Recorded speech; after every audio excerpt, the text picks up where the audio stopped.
On Christmas Eve, a millionaire came home and found his cleaner's 7-year-old daughter deeply focused on writing a letter to Santa Claus. He smiled quietly, assuming it was just another innocent wish for toys and dolls.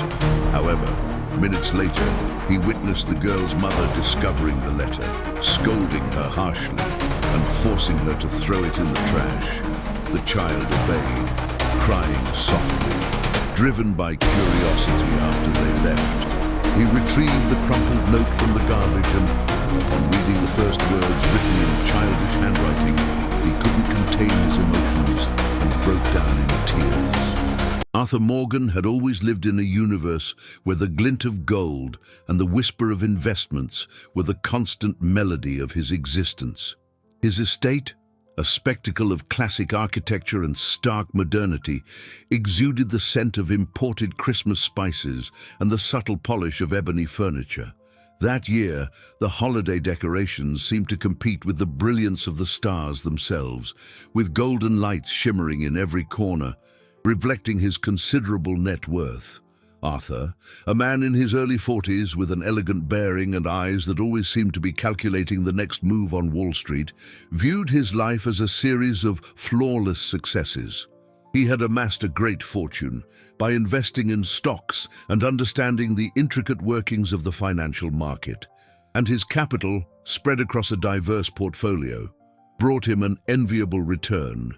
Generosity for him manifested in small, calculated gestures, a sizable annual donation to a prestigious charity, or a hefty bonus for his most dedicated employees that made him feel benevolent without requiring a deep dive into the realities of others.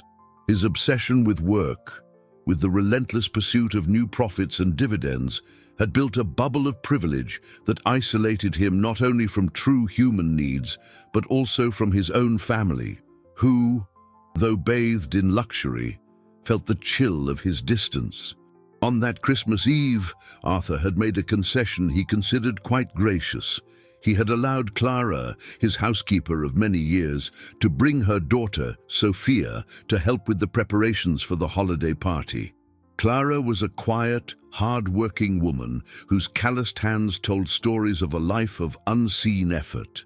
Sophia, just 7 years old, was a miniature of her mother, with large, dark eyes that observed the world with a seriousness unusual for her age. She moved through the mansion like a small, discreet shadow, helping Clara with simple tasks like folding linen napkins or arranging small table ornaments, always with a politeness that seemed far beyond her young years. One afternoon, Arthur returned from a particularly grueling meeting where he had closed a promising deal that was set to further increase his already substantial cash flow.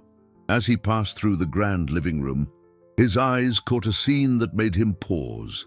Sophia was sitting on the floor near the enormous Christmas tree, her tongue tucked between her teeth, concentrating as she wrote something on a piece of paper. The soft glow of the tree's electric candles illuminated her dark hair and the small hand that held the pencil so earnestly. Arthur smiled to himself.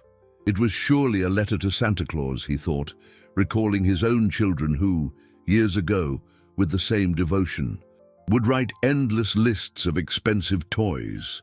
He considered approaching her, perhaps to ask what she was asking for, but decided it was best not to interrupt.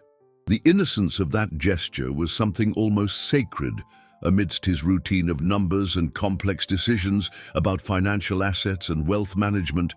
He walked away silently, leaving the little girl to her small world of childhood hope. Moments later, while on the phone with a partner about the next steps for a new investment in cryptocurrency, Arthur heard Clara's voice. Her tone, usually calm and resigned, was now tinged with a rare harshness, a note of reprimand that made him pause the conversation, his heart beating a little faster. Whatever Sophia had been writing, it had clearly not pleased her mother. He saw her approach her daughter and, with a swift, decisive gesture, snatch the paper from the girl's small hands. Sophia's expression crumpled and silent tears began to roll down her face. Clara gestured toward the trash can, her words inaudible to Arthur, but the order, crystal clear, echoed in the dense atmosphere of the room. He watched the girl, her shoulders slumped and her face wet with tears, reluctantly obey, tossing what appeared to be her carefully written letter into the wastebasket under the coffee table. The scene disturbed him, a strange pang in his chest that he tried to ignore, attributing it to the day's fatigue. However, the image of that crumpled piece of paper in the trash and Sophia's tear-filled eyes lingered in his mind, a small mystery that piqued his curiosity. What on earth could a child ask Santa for that would anger her mother so much? After Clara and Sophia left for the day, the mansion seemed to plunge into an even deeper silence. A hollow echo of the childhood laughter of his own kids, which had long since turned into teenage voices more interested in their phones than in family traditions. Arthur, the phone still in his hand, but the conversation with his partner now over, felt a persistent unease. The image of Sophia, small and fragile, throwing her wish list into the trash, wouldn't leave his mind. It was a scene so dissonant with what he understood of childhood, of Christmas, of dreams. That curiosity, initially a mere whim, morphed into something closer to a need. He walked slowly to the living room, his footsteps echoing on the polished marble.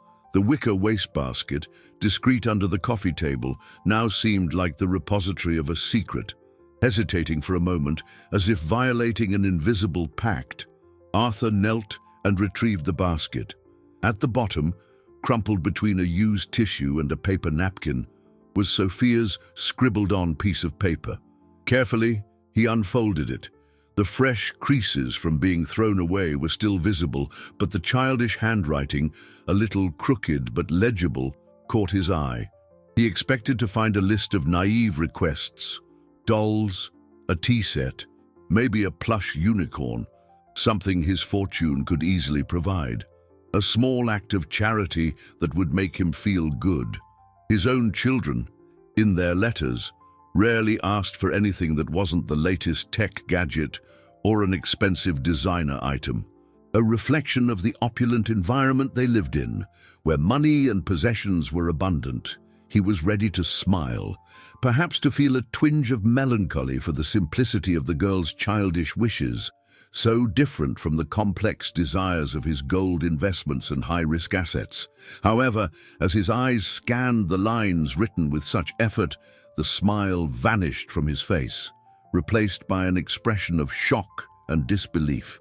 Arthur's heart began to beat in a strange way, an unsteady rhythm that had nothing to do with the pressure of the stock market or the adrenaline of a big deal. Sophia's words didn't speak of toys. There was no mention of dolls, nor any of the items that filled the windows of luxury department stores.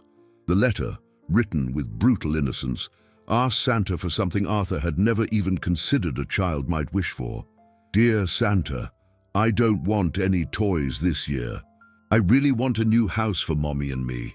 Our house is really old and it's about to fall down, and the landlady said we have to leave soon because Mommy couldn't pay the rent.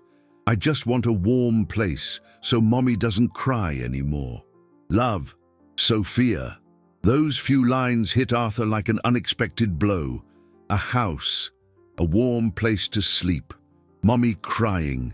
The words danced before his eyes, each one a small dagger piercing the bubble of comfort and privilege in which he lived.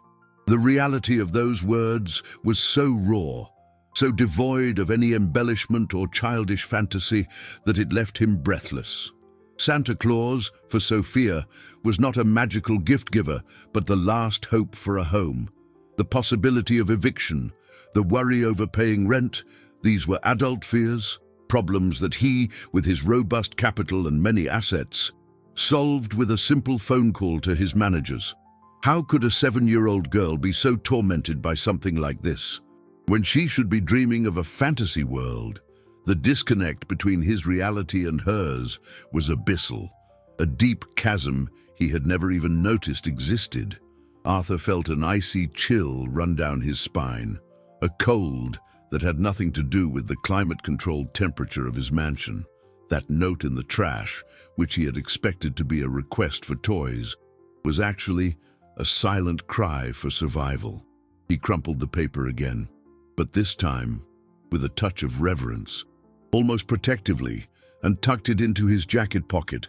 It was not just a note, it was a revelation, an unexpected invitation to a world that he, with all his fortune and successful ventures, could barely conceive of. The unease in his chest intensified, each heartbeat echoing the words "new house" and "mommy crying."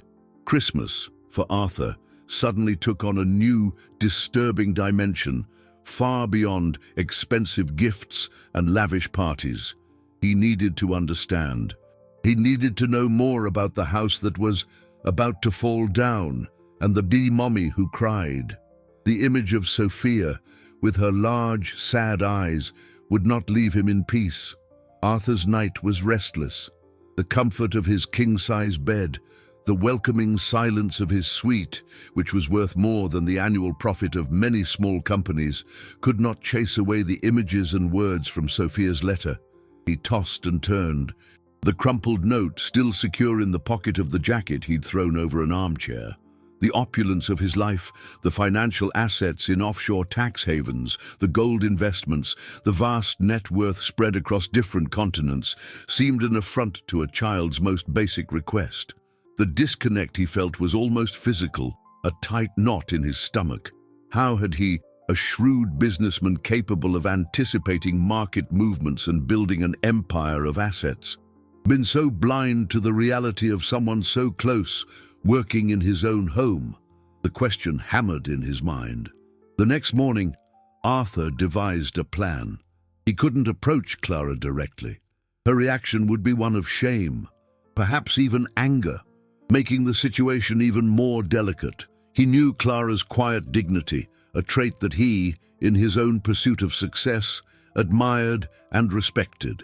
Instead, he decided to use his resources discreetly, as he would in any market research or risk analysis for his businesses. He needed to uncover the truth without raising alarms. His personal assistant, an efficient and loyal young man named Peter, would be the perfect instrument. He was discreet and good at gathering information. "Peter," Arthur said in his usual professional tone as he gazed at the stunning city view from his top-floor office, "I need you to do some confidential research for me. It has nothing to do with business, but it's of the utmost personal importance." Peter, accustomed to his boss's concise and often enigmatic orders, simply nodded, taking out his notepad. Arthur, without revealing the details of the letter, gave him the address he had memorized after a brief consultation of Clara's HR records. "Find out everything you can about the living conditions of Clara and her daughter, Sophia. I want to know about the property, the neighbors, if there are any obvious financial problems, but above all, I want absolute discretion. No one can know I'm involved." He emphasized the last part, looking directly at Peter. "Not even Clara." Peter nodded again, his expression serious, understanding the gravity of the request. Arthur, with his vast net worth and experience handling sensitive information in his investments and funds, knew that the truth was not always obvious. Hours later, Peter, with his usual efficiency, handed Arthur a discreet envelope. The report was detailed and, indeed for Arthur, devastating. His housekeeper and her daughter were not living in an old house, but in a dilapidated tenement building, a maze of tiny, run-down rooms. The description of the conditions was appalling: moldy walls, a roof that leaked in several places, broken windows that let the frigid winter wind in without mercy. What shocked him even more was the information that the electricity had been cut off for weeks due to non-payment. They were living in darkness, illuminated only by candles and the faint light from the street. The threat of eviction was not a child's fantasy. It was an imminent reality, with a legal notice already issued by the landlord. Debts were piling up, not just for rent, but also for basic utilities. Arthur felt a punch to the gut. The report painted a far darker picture than he had imagined. It wasn't just an old house, it was an unsanitary home, lacking the most basic conditions for human dignity, especially for a child. Sophia's mother had hidden all of this, with a courage and pride that Arthur, in his bubble of privilege and wealth, could barely comprehend. She feared, Peter had discovered, losing her job if her financial struggles became known. The idea that his employee, someone who dedicated hours to keeping his mansion impeccable, was living in such misery just a few miles away while he enjoyed his enormous income and profits, was almost unbearable. That information changed everything. Sophia's note was not just an innocent request. It was a cry for help, a window into a life of hardship Arthur had never imagined. He felt a strange mixture of anger and shame. Anger at the injustice, shame at his own blindness. The mansion, once a sanctuary of success and comfort, now seemed like a monument to his own disconnection. He knew he had to do something, but how? How could he offer help without Clara feeling humiliated, without destroying her dignity? The delicacy of the situation prevented him from acting impulsively, a rarity for a man of his business acumen. He needed a strategy, not to make more money, but to restore hope. The revelation about the tenement building and the inhumane conditions in which Clara and Sophia lived left Arthur in a state of deep turmoil. His vast fortune, his assets spread across the globe, the capital he moved daily on the stock market. It all seemed ridiculous in the face of the urgent need for a safe, warm roof. He, who managed fortunes and multi-million-dollar investments, now found himself confronted with the impotence of not being able to simply solve the problem with a check. Clara's dignity was a shield, and he knew a direct approach would be disastrous. She, with her quiet pride, would likely refuse any charity, interpreting it as pity or, worse, a humiliation that could cost her the job. This realization became the first significant obstacle to his intention to help. In the days that followed, Arthur watched Clara through a new lens. Every move she made, every expression, was interpreted through the filter of the information he now possessed. He saw the exhaustion in her eyes, the way she rubbed her hands together, perhaps in an attempt to warm them even inside the heated mansion. He tried to get closer, seeking an opening for a deeper dialogue, something that went beyond instructions about cleaning or preparations for Christmas. One day, as she polished the mahogany sideboard, he took a chance. "Clara," Arthur began, trying to sound casual, but his voice carried a note of something more. "You seem a little more tired lately. The holidays are always a rush, aren't they?" Clara stopped her work, looking at him with a surprised expression. "Yes, Mr. Morgan, they are, but we're managing." Her voice was low, polite, with no hint of trouble. Arthur pressed on, trying to test the waters. "Don't I know life can be tough, Clara? Sometimes things get tight, especially this time of year. If you ever need anything, any kind of support, please know you can count on me. My company has an assistance fund for employees in emergency situations. You know, it's something to help everyone maintain peace of mind, without anyone having to worry about their income or unexpected liabilities." He hoped that mentioning the assistance fund would soften the impact of a personal offer of help, making it more institutional. Clara lowered her eyes to the sideboard, resuming her polishing with renewed vigor. "I appreciate the kindness, Mr. Morgan, but everything is fine. There's no need. Sophia and I are fine." Her voice was firm, almost unbreakable. There was an invisible barrier between them, a wall built of pride and shame that Arthur, with all his money and influence, could not breach. Clara's refusal, so categorical and polite, was the next turn in this silent drama. She was denying the reality he had uncovered, and he realized her wound was much deeper than a mere financial problem. It was a matter of dignity. The conversation ended there, leaving Arthur with a sense of frustration and a lump in his throat. His attempt at help, even disguised, had failed. The obstacle was bigger than he had imagined. It wasn't just a matter of imminent eviction, but a complex web of accumulated debt, not only rent and utilities, but also other liabilities Peter had discreetly mentioned in his report. Like old medical bills and small and informal loans Clara had taken within her community to try to keep her head above water. There were even legal issues involving the tenement's landlord, a man known for exploiting vulnerable tenants, something not even Arthur's lawyers, with their knowledge of real estate law and strategies to protect his own assets, could resolve quickly without causing a major stir. Arthur realized that just offering money, even if he had an ocean of capital at his disposal, wouldn't solve the fundamental problem. It was like trying to heal a deep wound with a simple bandage. The situation was more complex, requiring more than a one-time act of charity. It required an intervention that respected Clara's individuality and pride while untangling the bureaucratic and legal knots that bound them. He felt strangely helpless. He, the business magnate, the man who made fortunes with bold and strategic investments, was facing a problem that his financial power alone could not simply vaporize. This Christmas was becoming a very different journey than he had planned, and the image of Sophia, with her sad eyes and her simple hope, would not leave him. The uncertainty of that girl's fate and her mother's proud refusal cast a shadow over the brilliance of the mansion, and Arthur knew he could not simply ignore it. The following week was a silent torment for Arthur.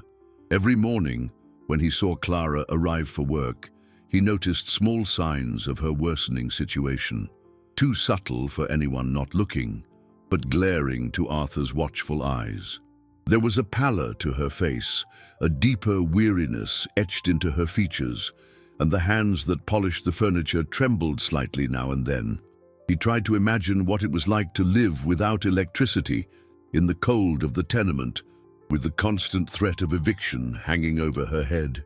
His own comfort, the luxury of his mansion, the warmth that radiated from the heated floors.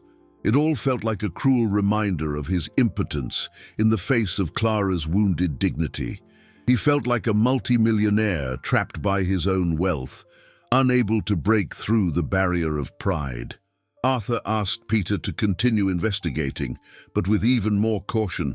"I want to know about the landlord, Peter. Is there any way to negotiate to buy the property? I need to understand all the liabilities and debts involved. The legal complexities. I don't want any loopholes," he instructed, thinking of his own businesses, where every contract and investment was meticulously examined by a team of lawyers. He knew money could open many doors, but the issue here was more than merely financial. It was human. The profitability of his businesses, the cash flow of his companies. It all seemed superfluous in the face of the urgent need for a safe home. Clara, for her part, felt the weight of a secret that suffocated her. Every glance from Arthur, however discreet, seemed to pierce her armor. She noticed a change in her employer's behavior, a certain gravity in his expression that wasn't his usual professional coolness. The fear of losing her job, of no longer having even that small amount of money that put food on the table and minimally covered some costs, pushed her to maintain a facade of normalcy. She was grateful for the job, and the idea that her situation could cause embarrassment and lead to her dismissal was terrifying. Every morning, as she left the tenement, she gathered all her strength, like someone preparing for a daily battle, to face the world and protect her daughter's dignity. That was her most precious asset, her honor. The days dragged on, and Arthur's anxiety grew. He had dreamt of Sophia some nights, her large eyes staring at him with a melancholy he couldn't decipher.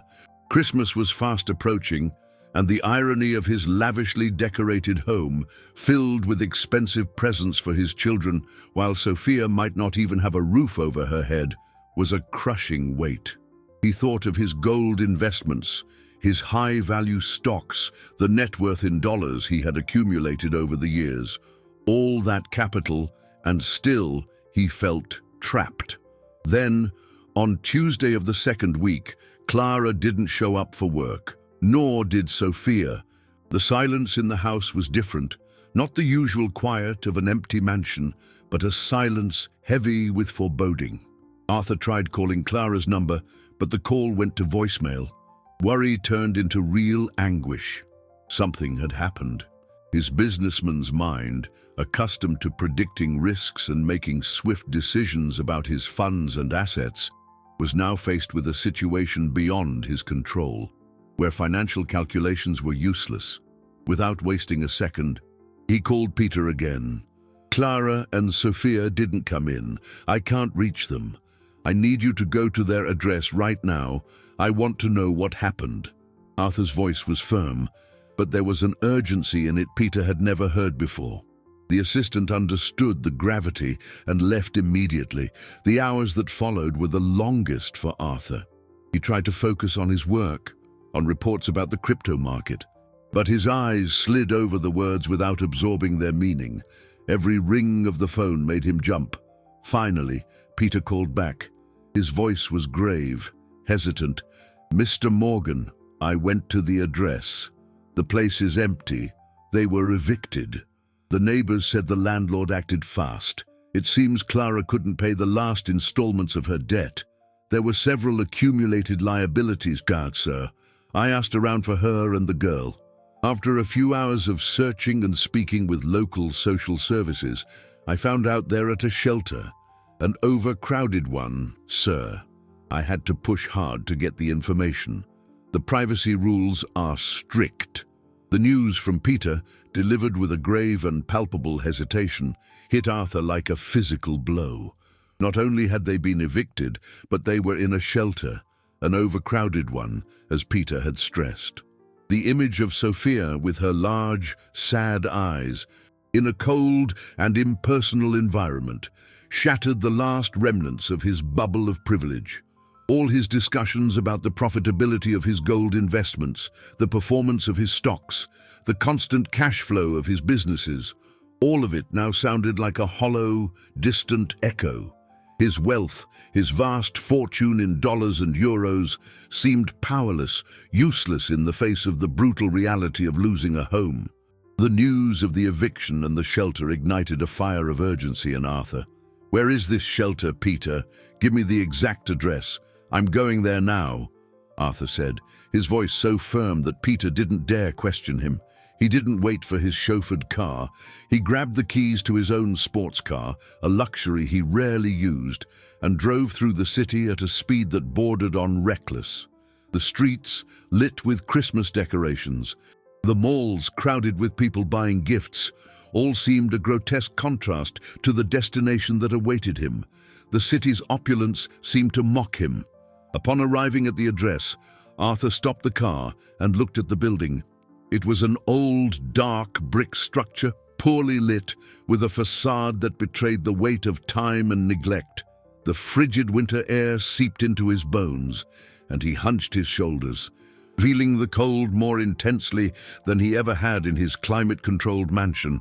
The inside of the shelter was even more desolate. Narrow corridors, a smell of disinfectant mixed with something more subtle, of humanity and desperation. Muffled voices, a few children's laughs, but mostly whispers and sighs. Arthur walked through the main hall, where men, women, and children were huddled on thin mattresses on the floor or on hard benches. He felt like an intruder, an alien in a world he could barely conceive of. His eyes searched for Clara, for Sophia. He saw a woman sitting in a corner, hugging a small figure. Arthur's heart clenched. It was Clara, and in her arms, curled up, was Sophia. The girl was pale, her eyes closed, and a cloth was draped over her forehead. Clara was rocking her gently, humming a nearly inaudible melody. "Clara!" Arthur called, his voice sounding strangely loud in the quiet environment. Clara lifted her head, her eyes wide with surprise and, for an instant, terror. Shame and desperation mingled in her expression. "Mr. Morgan, what are you doing here?" Her voice was a mere whisper. Arthur ignored her question and knelt, feeling the cold of the floor through his linen trousers. He touched Clara's shoulder. "Sophia, what happened to her?" Clara hesitated, her eyes welling up. She's not well, sir. She caught a very bad cold. The nights in the tenement before we came here, the cold was too much. It's not easy here in the shelter either. I think she has a fever." Arthur reached out and touched the girl's forehead. It was burning up. Sophia's skin was clammy, and her breathing was rapid and shallow. He, who had spent his life dealing with numbers, with the cold calculation of profits and dividends, felt a primal fear. He took Sophia's small hand, which seemed so fragile and tiny. Her temperature was alarming. In that instant, Arthur had the first major turning point in his journey. It wasn't just about having a home.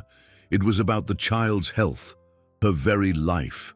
He realized that pneumonia, a result of exposure to the extreme cold during the nights on the street before they got a spot in the shelter, was silently setting in. The raw, unvarnished reality hit him with full force. His own children, accustomed to silk sheets and heated rooms, had never known such suffering.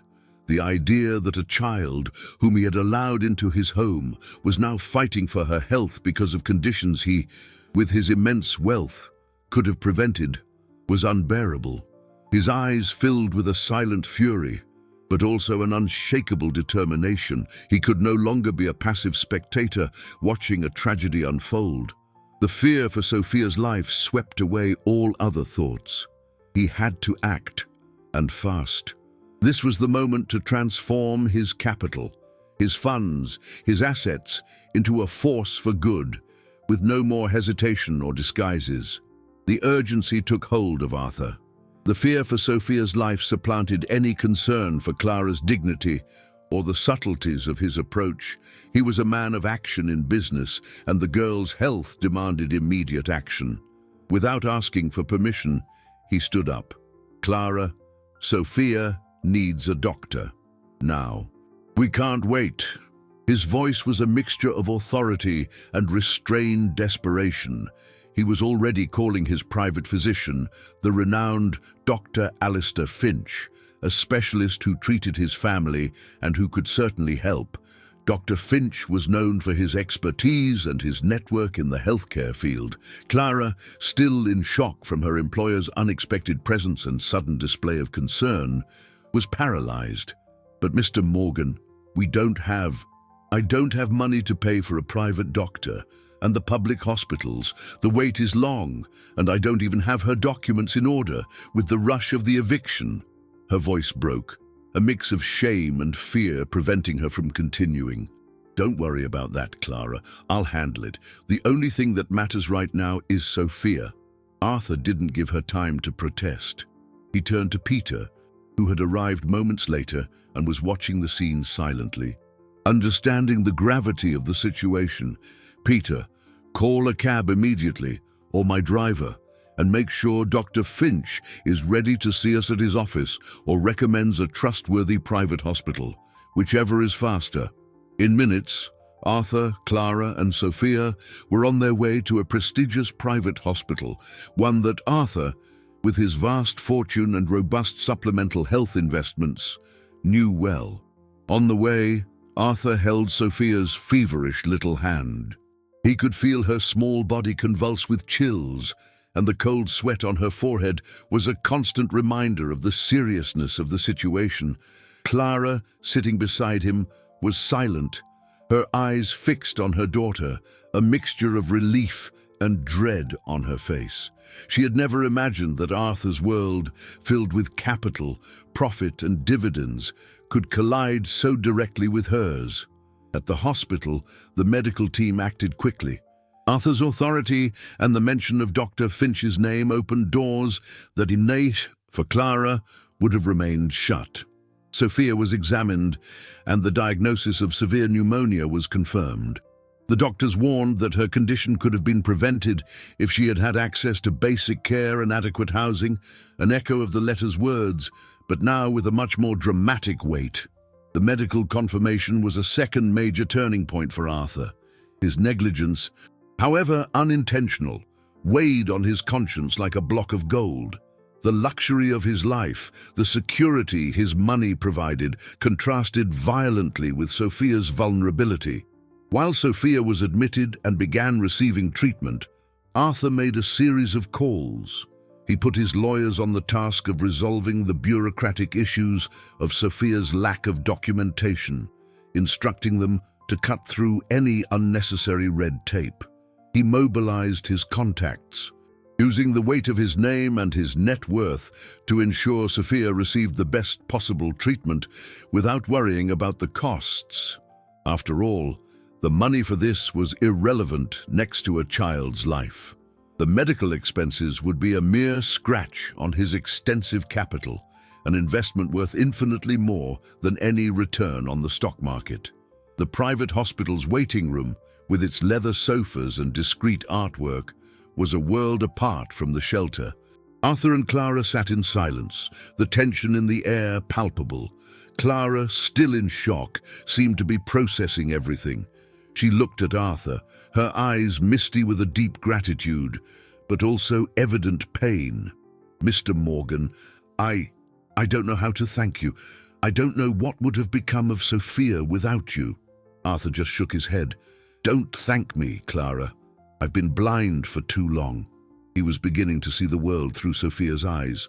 Through Clara's, a significant subplot was beginning to unfold in his own home, with his children, far from the mansion, his own kids, accustomed to luxury and a life without financial worries, would also be confronted with the harsh reality of social inequalities they had never noticed before. But for now, all that mattered was Sophia. Her life was hanging by a thread, and Arthur felt more determined than ever to use every cent of his fortune, every one of his assets, to ensure her recovery. The days following Sophia's admission to the hospital were a whirlwind of emotions and anxiety for Arthur. The little girl lay in a hospital bed, surrounded by tubes and monitors that beeped in a steady rhythm, a cruel reminder of the fragility of life. The doctors, on their rounds, spoke in technical terms about the severity of the pneumonia, the need for continuous monitoring, and the importance of proper nutrition to strengthen her immune system. Each medical update was a pang in Arthur's heart. The hospital room, with its plain walls and sterile environment, was a stark contrast to the opulence of his mansion, and the coldness of the medical equipment replaced the shine of his dividends. He had directed a large portion of his capital to cover all medical expenses, ensuring the best specialists and medications, but not even his vast net worth could speed up her healing or alleviate the pain. Clara, a shadow of her former self, remained by her daughter's side, her eyes swollen from crying, but with a quiet strength that Arthur admired. He would sit in a chair in the corner of the room, watching them. One day, after a conversation with the doctor about the need for prolonged treatment, Arthur tried again. "Clara," he began, his voice gentle, "I know this is a difficult time, but Sophia will need a long recovery period. Even after she leaves here, she'll need a safe, warm place with good food. I want you to accept my help, not as charity, but as an investment in her future. I can arrange for an apartment, something temporary, while we sort out the rest." Clara turned to him, and Arthur saw the pain mixed with wounded pride in her eyes. "Mr. Morgan, I truly appreciate it. You've already done more than I could ever have expected by bringing Sophia here, but I can't accept more. I don't want to be a burden. You've already spent so much money, it's not right." The third obstacle manifested itself right there, clearly and painfully.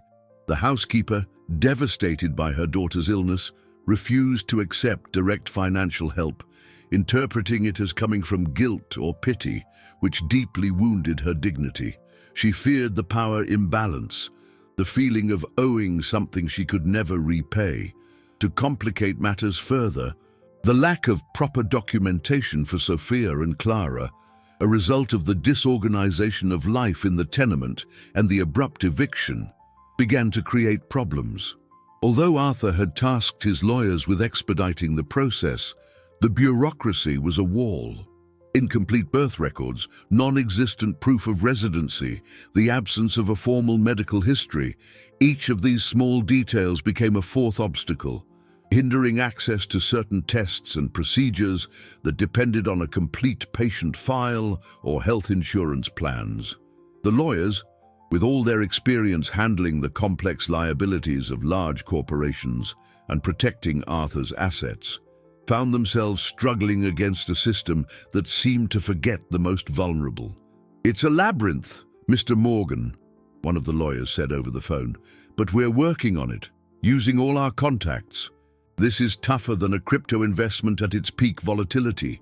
Far from the hospital, at Arthur's estate, the story of Sophia and Clara began to spread, not through gossip, but through Arthur's genuine concern. His own children, Leo and Maya, teenagers accustomed to the ease of wealth and the luxuries their father's capital provided, reacted in an unexpected way. Arthur, in a moment of vulnerability, had told them about the note and Sophia's condition. Leo, the older one, a young man who previously only cared about the latest video games and apps, asked, "Dad, what do you mean she didn't have a home? And why is she sick because of the cold? We always have heating here." Maya, more sensitive, had tears in her eyes. "So, Dad, while we were thinking about Christmas presents, Sophia didn't have a place to sleep." The innocence in their questions, the genuine bewilderment at a reality so distant from their own, was a significant subplot unfolding. The seed of empathy was being planted, challenging the social inequalities they had never noticed. The golden bubble they lived in was beginning to crack.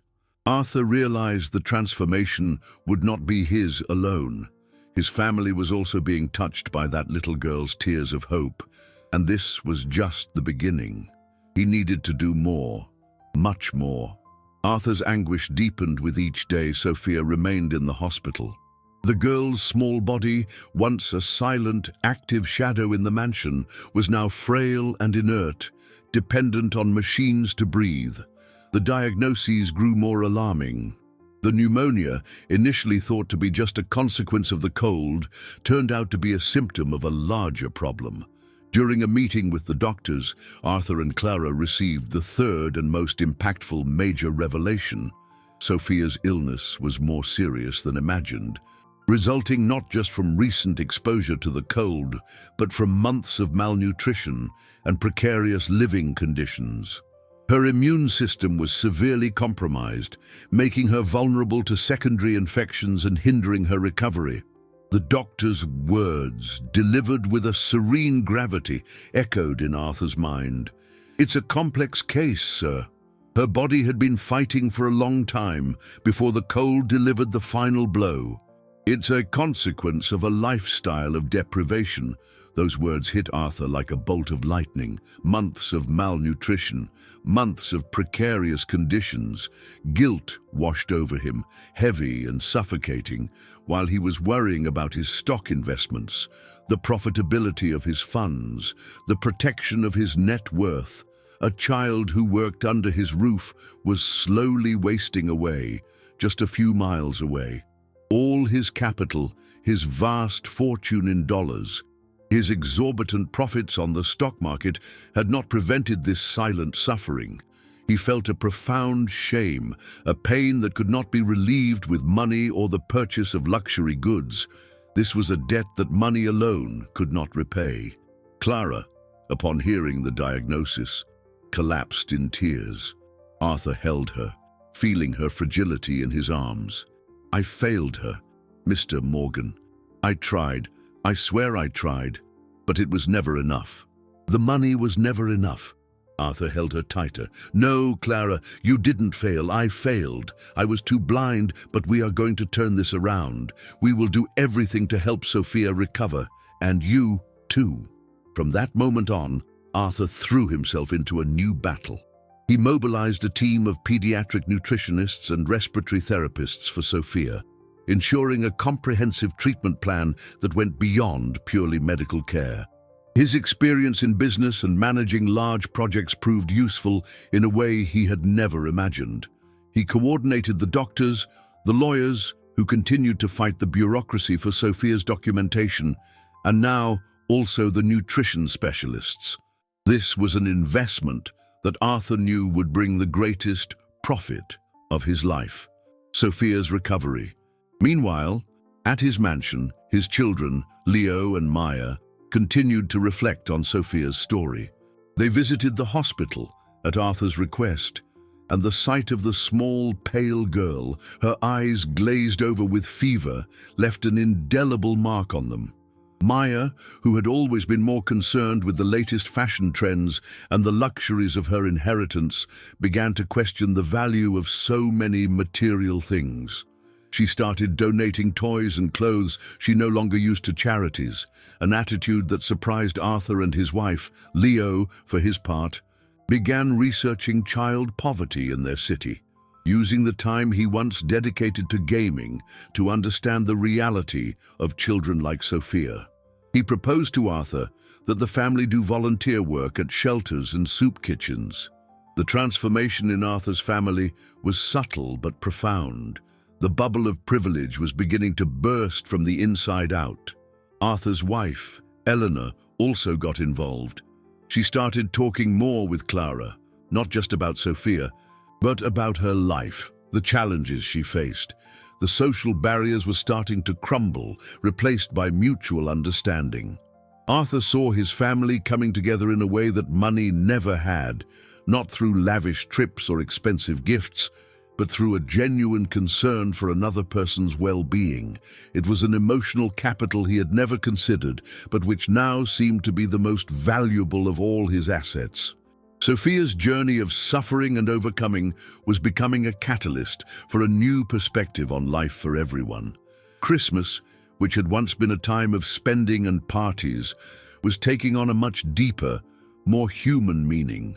Sophia's recovery was slow and painful, a process that demanded patience and persistence, qualities Arthur had cultivated in his business career but had never applied with such intensity to a personal challenge.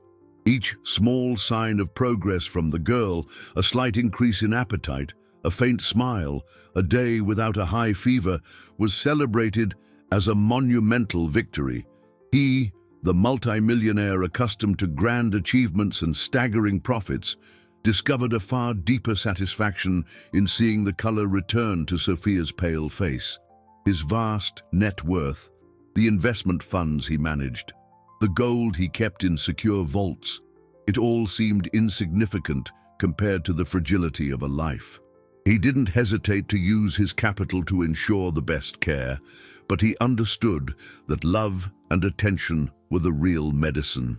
Clara, now in temporary housing that Arthur had arranged, a small, furnished and heated apartment, paid for by him under the guise of employee training lodging so she wouldn't feel the weight of charity, spent every free minute by her daughter's side.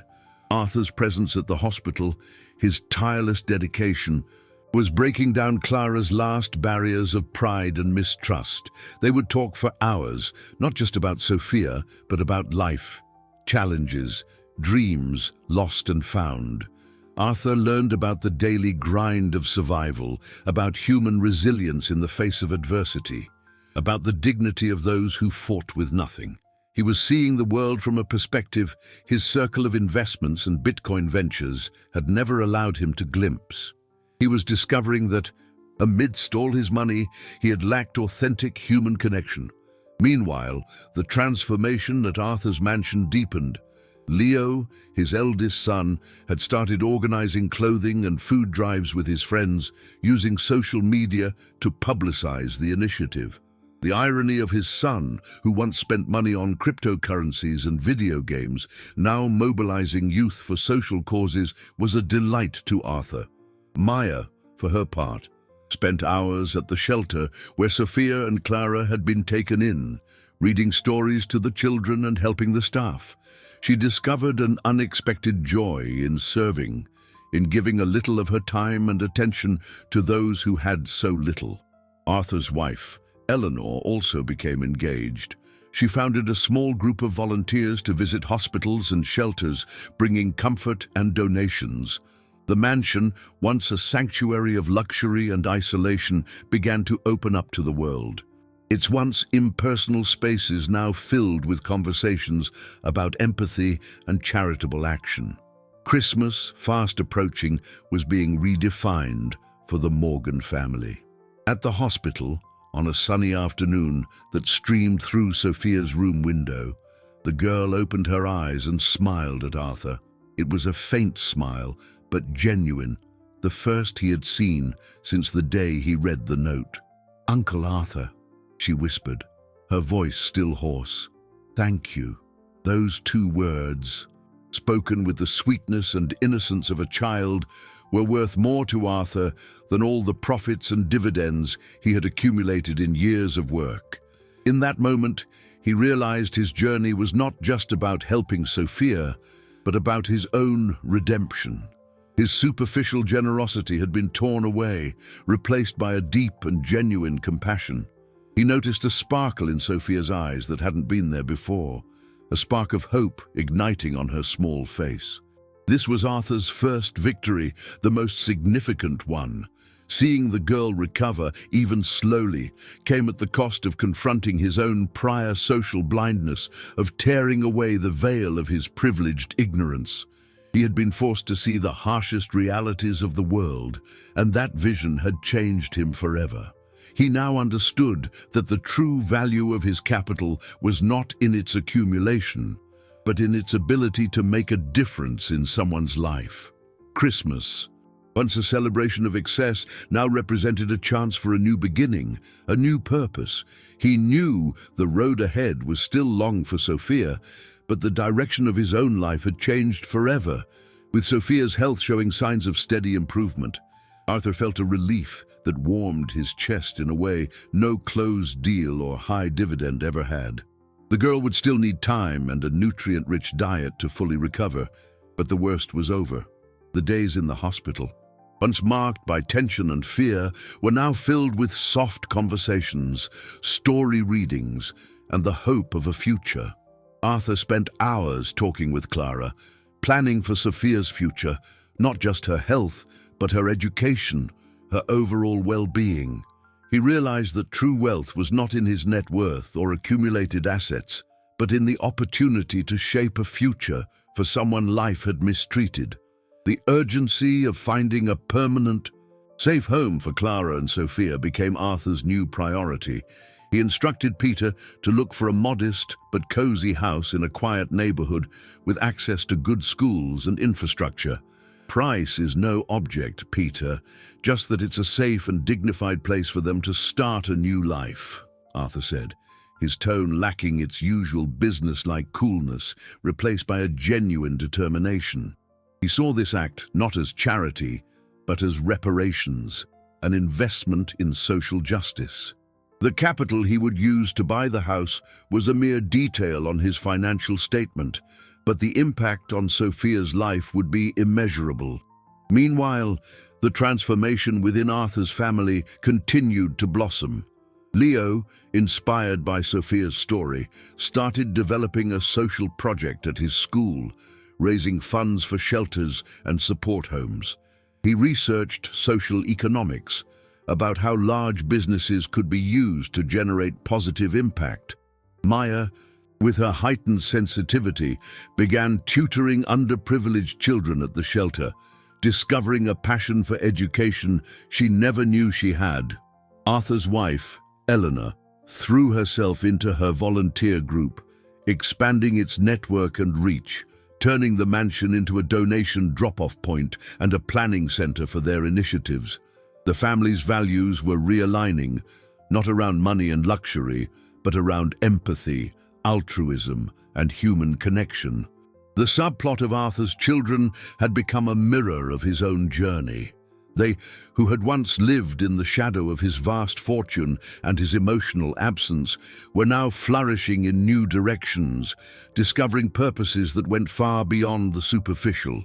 Dinner table conversations, once about the next investment or the latest stock market trends, were now about community needs, the challenges of inequality, and ways to help. Arthur, watching them, felt a pang of pride and a dose of regret for having taken so long to truly connect with them, for allowing his obsession with business and wealth accumulation to distance him from something as fundamental as family. One afternoon, when Sophia was stronger and could sit up in bed, Arthur brought a folder with him. He sat down next to Clara. "Clara, Peter found a house. It's a simple place, but it has a small yard, and it's near a good school. I bought the house for you and Sophia. It's yours. It's not a rental, it's a gift. It's a home for you, forever." Clara looked at the folder, then at Arthur, her eyes welling up. The surprise and gratitude were plain on her face. She tried to protest again, but Arthur gently cut her off. "No protests, Clara. This isn't an act of charity. It's an acknowledgement of your worth, your work, your dignity, and a commitment to Sophia's future. It's my investment in you, an investment with the greatest return I could ever have." Sophia, who had been listening, reached out her small hand and touched Arthur's. "A house? Uncle Arthur. For real? A warm one." Her smile, genuine and full of hope, was worth more than all his billions in Bitcoin or his greatest successes on the stock market. That was the moment of his second victory, not only helping the girl recover, but also establishing an assistance program for employees in hardship at his company, turning his initial shock into systematic action to prevent similar situations. Arthur's decision to go beyond one-off help, to create a system to assist other employees in need, was the final proof of his transformation. Sophia's letter had turned the key to a new way of life, not just for her, but for everyone around him. Christmas Eve was approaching, but this year, at the Morgan estate, the spirit was different. The lavish decorations and expensive gifts, which had once been the main focus, seemed empty compared to the value of a child simply having a safe, warm home. At the hospital, Sophia, though stronger, still needed care.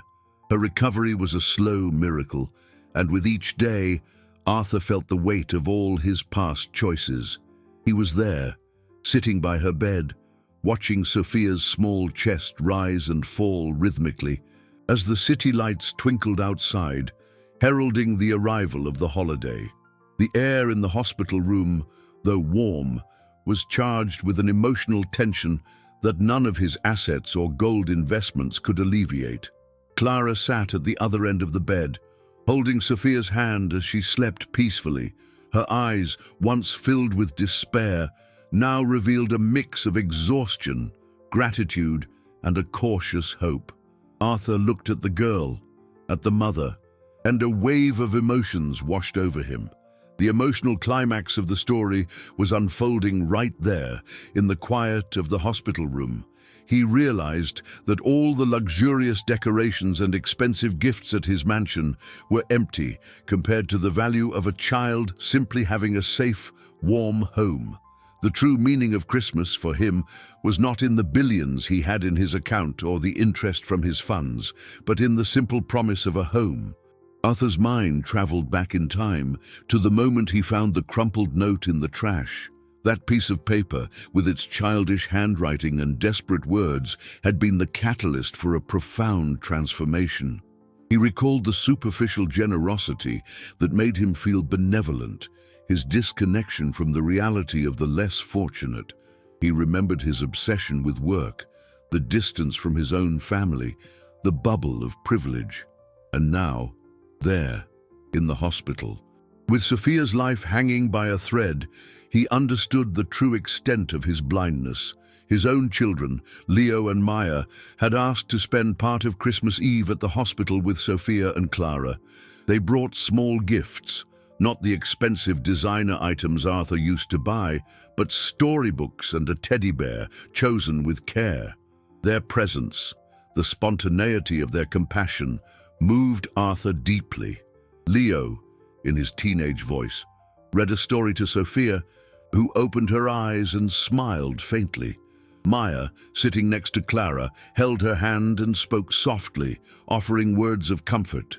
The barrier between the families, between their worlds was dissolving, not because of money, but because of empathy. Arthur felt the impact of that experience in his own soul. He had built an empire of wealth, a vast fortune through bold strategies on the stock market and investments in promising businesses. But what he had really built was a wall, a fortress that isolated him from the true essence of life. Sophia's vulnerability, Clara's resilience, the compassion of his own children, all of it had forced him to look within himself. The ostentation, the high returns, the luxuries, they all seemed to lose their meaning in the face of simple human need. In that moment, as Christmas night deepened and the festive lights twinkled outside the hospital window, Arthur felt a connection that transcended any financial transaction. He held Clara's hand, giving it a gentle squeeze. "Merry Christmas, Clara," he whispered, his voice thick with emotion. "This year, the greatest gift is right here, with us." Clara looked at him, and a tear streamed down her face. Words were not necessary. The understanding was there, silent and profound. Arthur's journey, which began with a letter to Santa Claus thrown in the trash, was reaching its most significant turning point, a moment of maximum tension and emotional resolution, where all his values were redefined. He knew that what came next would be the materialization of this entire transformation. The weeks following Christmas Eve were a period of intense activity and profound transformation for Arthur. Sophia, miraculously, began to show significant improvement. Her fever subsided, her appetite gradually returned, and her smiles became more frequent, a balm for Arthur's and Clara's souls. The small hand that once seemed so fragile now gripped Arthur's with more strength, a symbol of a connection that transcended any of his profitable businesses or his cryptocurrency investments. The gradual resolution of Sophia's health crisis was the first great relief, a monumental weight lifted from everyone's shoulders. With Sophia's discharge from the hospital, the house Arthur had bought for her and Clara was ready. It was not a luxurious mansion like his, nor a multi-million-dollar property, but a home. A small house in a quiet neighborhood, with freshly painted walls in light shades, a modest yard, and a room specially decorated for Sophia, with cheerful print curtains and a comfortable bed. For Arthur, the value of that house could not be measured in capital or assets. It was priceless. He watched Clara and Sophia walk in for the first time, Clara's eyes misty with gratitude, and Sophia's shining with a pure joy he had never seen before. "It's warm, Mummy!" the girl exclaimed, running to her room and hugging the teddy bear Maya had given her. In that moment, Arthur felt he had finally paid a debt that money alone could never have settled. The resolution of the main conflicts didn't stop there. Arthur had turned his initial shock into systematic action. A second victory he considered even more valuable than any return on the stock market. He formally established the Morgan Employee Support Fund, a robust assistance program for employees in hardship. With a portion of his own funds and a commitment of part of his company's profits, he created a support structure that offered not only temporary financial aid for emergencies, but also legal guidance, access to healthcare services, and decent housing, all confidentially and respectfully. Clara was the first to benefit from the debt restructuring program, which cleared all her outstanding liabilities, allowing her to start fresh without the weight of shame. Arthur's transformation was visible to everyone. He was no longer the distant multimillionaire obsessed with dividends and profitability. He had rediscovered the value of human connection, of a generosity that went beyond the superficial. His time was now divided between his businesses and the support fund, a business that brought him a much more satisfying profit than any financial transaction. He felt like a more complete, more human man, with a renewed purpose that connected him to the world in a way his vast fortune in euros and dollars never had. His children, Leo and Maya, also found their own paths. Leo, with his father's support, turned his school social project into a larger initiative, working to raise awareness among young people about social inequality. He even began studying social economics and sustainability, planning a future where his studies and his future inheritance could be used for the greater good, rather than just accumulating more capital. Maya continued her volunteer work, discovering a vocation for teaching and social work, dreaming of becoming a teacher to help vulnerable children. Eleanor, Arthur's wife, became one of the main enthusiasts and mentors of the support fund, dedicating her time and energy to ensuring the program thrived. The Morgan family, once a picture of isolated success, became an example of compassion and social responsibility, their values realigned and strengthened. The story of Sophia's letter to Santa Claus had become family legend, a constant reminder of how a small voice, a simple request for a home, could shake the foundations of a privileged life and inspire such a profound transformation. Arthur, watching Sophia play in the yard of her new home, her face flushed with health and joy, felt a peace he had never experienced before. He had found his own gold, not in bars or on the stock market, but in the sparkle of a child's eyes. 4 weeks had passed since that pivotal moment when Arthur found Sophia's letter in the trash. Christmas had come and gone, bringing with it not only the winter chill, but also a renewed warmth to the souls of Arthur and his family. The Morgan estate, once a sanctuary of luxury and isolation, now pulsed with a new kind of energy, one that went beyond the glint of gold or the roar of financial markets. Arthur, once a man whose identity was intrinsically linked to his vast assets and the size of his net worth, had rediscovered the true purpose of his fortune. His transformation was complete, not just in actions, but in the essence of his being. Sophia, now fully recovered and radiant with health, was flourishing in her new home. The small yard was her kingdom, where she spent hours playing, her laughter filling the air with a melody once impossible to imagine. The new school, with caring teachers and friendly classmates, opened up a world of learning and discovery for her. Clara, for her part, was unrecognizable. The shadow of worry and despair had vanished from her eyes, replaced by a serenity and dignity that had always been there, but could now shine freely. She continued to work for Arthur, but the dynamic between them had changed. It was no longer a relationship of employer and employee, but one of mutual respect and deep gratitude. Clara, with the security of a home and the financial stability provided by the support fund, could finally dream of a future without the constant burden of survival. The influence of Sophia's story echoed deeply in the lives of Leo and Maya. Leo, the once distant teenager obsessed with crypto and gaming, was now a leader in his school community, a passionate advocate for social causes. His fundraising project for shelters and support for vulnerable families expanded, and he began considering a career in philanthropy or social entrepreneurship, dreaming of using his father's vast inheritance not for capital accumulation, but for social impact. Maya, with her gentle heart, dedicated her free time to volunteering, discovering immense joy in helping children and families. She spoke of becoming a social worker or an educator, using her sensitivity and intelligence to make a difference in the lives of the less fortunate. Eleanor, Arthur's wife, became the driving force behind the Morgan Employee Support Fund, expanding its reach and ensuring the program was sustainable and effective. The Morgan family had found a unity and purpose that money alone could never have given them.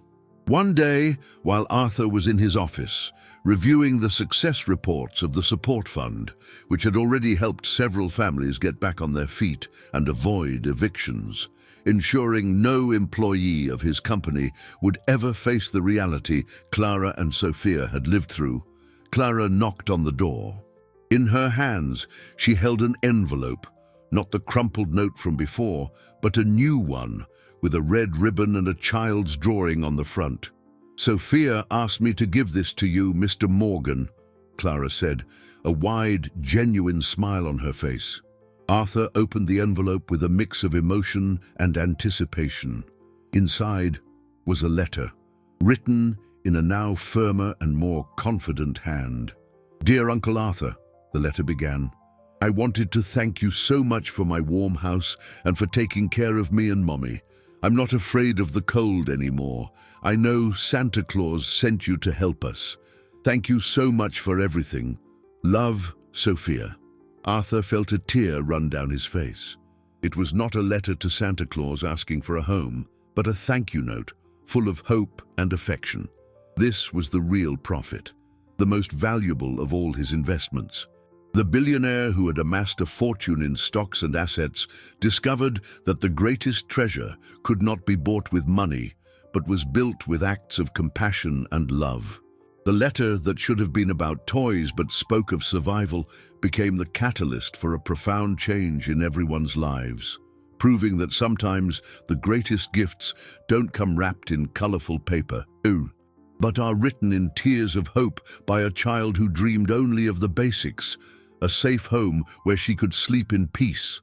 That small piece of paper, rescued from the trash, not only saved one life but transformed many others, showing that true wealth lies in the ability to inspire hope and build a better future for all.